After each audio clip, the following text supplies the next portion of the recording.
అందరికీ praise lord. యేసుక్రీస్తు నామంలో మీ అందరికీ శుభాభివందనాలు. ఈ మాటలు వింటున్న యేసయ్య మిమ్మల్ని అందరినీ కూడా ఆదరించునుగాక. ప్రియులారా, యేసయ్య ఆయన కనికర సంపన్నుడు, అంటే కనికరించే దేవుడు. ఆయన కనికరంలో సంపూర్ణత కలదు. ప్రియులారా, ఈరోజు ఈ మాటలు వింటున్న నీవు నీ జీవితంలో మరి ఎటువంటి పరిస్థితులు ఉన్నావో పరలోకం ముందున్న దేవుడు నేను చూస్తూ ఉన్నాడు. ఇజ్రాయెల్ ప్రజల్ని ఆనాడు దేవుడు వారి కష్టాన్ని, శ్రమను, వారికి ఉన్న భయంకరమైనటువంటి కఠినమైన పరిస్థితిని పరలోకం ముందున్న దేవుడు చూశాడు. వారిని విడిపించడానికి మోషేను దేవుడు మరి ఏర్పరచుకున్నట్లు భూమి మీద నశించిపోతున్న ఆత్మల కొరకు ఈరోజు ప్రభు నేను పిలుస్తూ ఉన్నాడు. ప్రార్థించే గొప్ప భాగ్యాన్ని ప్రభు నీకు ఇచ్చాడు కనుక నశించిపోతున్న ఆత్మల పట్ల మరి కల్వరి శిలువలో యేసయ్య దాహం అంటూ ఎలా ఆయన వేదనకు గురయ్యాడో, ఈరోజు నశించిపోతున్న ఆత్మల పట్ల నీవు అలా చింతించే వ్యక్తురాలుగా ఉండాలి. ఎందుకంటే మన దేవుడు కనికర పూర్ణుడు, కనికరించే దేవుడు, కనికరం కలిగిన దేవుడు ఆయన. అందుకే ఇజ్రాయెల్ ప్రజల కొరకు మరి ఎంతో కనికరపడ్డాడు ఆయన. కాబట్టి ప్రియులారా, ఈరోజు మరి నీ జీవితంలో నువ్వు ఏదో పెద్ద శ్రమలో ఉండవచ్చు, కానీ పరలోకం ముందున్న దేవుడు అంటుండు, ఒక్కసారి ఆయన వైపు చూడు. నీ శ్రమ నుంచి దేవుడు నిన్ను విడిపించుటకు ఆయన గొప్ప దేవుడు, శక్తి కలిగిన దేవుడు, వర్డ్ ఆఫ్ గాడ్, వాక్యమైన దేవుడు. ఆయన నిన్ను రక్షించుటకు బలమైన దేవుడు. చింతించకు, నీ చింత యావత్తు ఆయన మీద వేయి. ఈరోజు పరలోకం ముందున్న దేవుడు నీతో సూటిగా మాట్లాడుతాడు. భయపడుకో, ధైర్యంగా ఉండు. ఎందుకంటే నీ దేవుడు కనికర సంపన్నుడు.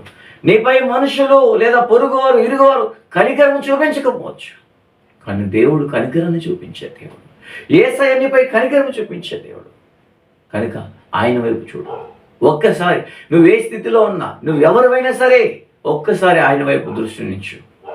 నీకున్న కఠినమైన వేదన నుంచి, ఈరోజు నువ్వున్న పరిస్థితుల్లో నీ బంధువులు కనికరించకపోవచ్చు, లేదా నీ చుట్టాలు, లేక నీ తోబుట్లు, లేదంటే నీ రక్తం పంచుకొని పుట్టినవారు, నువ్వున్న సిచ్యువేషన్స్లో నేను విడిచి అమాంతంగా వెళ్ళిపోతారు. కానీ నీ పైన కనికరం చూపించేవారు భూమి మీద చాలా తక్కువ. ప్రియులారా, ఒక్కసారి పరలోకం ముందున యేసు వైపు చూడు. ఆయన కనికర సంపూర్ణుడు కనుక, కనికరించే దేవుడు కనుక, కనికరాత్మ కలిగిన దేవుడు ఆయన. అందుకే ఆయన వైపు చూడు. నీకున్న ప్రతికూలమైన పరిస్థితులన్నింటినీ ఆయన అనుకూలముగా మార్చగలడు. హల్లెలూయా. ప్రియులారా, దయచేసి అందరూ కూడా అధైర్యపడకండి, భయపడకండి, చింతించకండి, ధైర్యం ఉండండి. నీ కొరకు ప్రభు ప్రాణం పెట్టాడు, నీ కొరకు తన రక్తాన్ని కార్చాడు. ఆయన కనికరం కలిగిన దేవుడు, కనికరం చూపించాడు. కాబట్టి ఈరోజు మనము కనికరించబడ్డాం, జీవిస్తాము. అందుకే బ్రతుకు కాలమంతా ప్రభు కొరకు బ్రతుకుదాం, ప్రభు కొరకు జీవిద్దాం, ప్రభు కొరకు అనేక ఆత్మలను సంపాదించే ఒక బలమైన పాత్రగా దేవుని చేతిలో నీవు నేను వాడబడాలి. హల్లెలూయా. అలా వాడబడినప్పుడే మరి దేవుడు మనల్ని బట్టి సంతోషిస్తూ ఉంటాడు.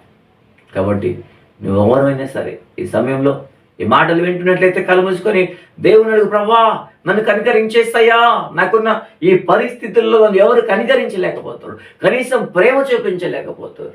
ఒక్కసారి నన్ను దర్శించి రాత్రి లేదా ఉదయకాల సమయం నన్ను దర్శించయ్యాను. ఒక్కసారి ప్రభువును అడుగు.